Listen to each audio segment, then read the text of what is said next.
The young man pulled out his phone and questioned the officer in front of him. Why had he been stopped when he had done nothing wrong, just for looking at them a few times? But his words clearly irritated the cops. One of them claimed it was a routine check and ordered the young man to put the phone down or risk being arrested and into jail. The young man had nothing to say. He knew arguing was pointless. One of the officers put on leather gloves, flipped the young man backpack inside out, and then frisked him. Finding nothing, they ordered him to take off his pants.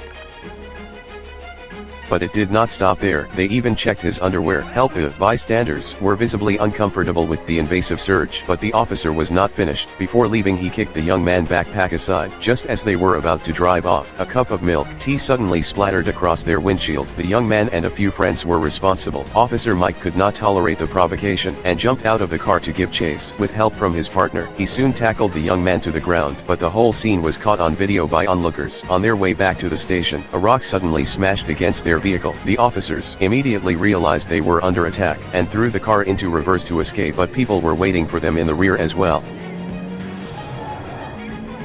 In the chaos, they collided head-on with another vehicle. When they came to, a mob was surrounding them. They had no choice but to drag the young man into a nearby apartment building. To hide, they radioed headquarters for backup and changed out of their uniforms into civilian clothes to avoid detection. On their way to the pickup location, they saw a group of rioters looting a store. Normally they would have stepped in without hesitation, but now as civilians they could not. One of the officers could not take it anymore and tried to intervene. The rioters were unfazed and started shouting in defiance. The officer drew his baton and prepared to fight.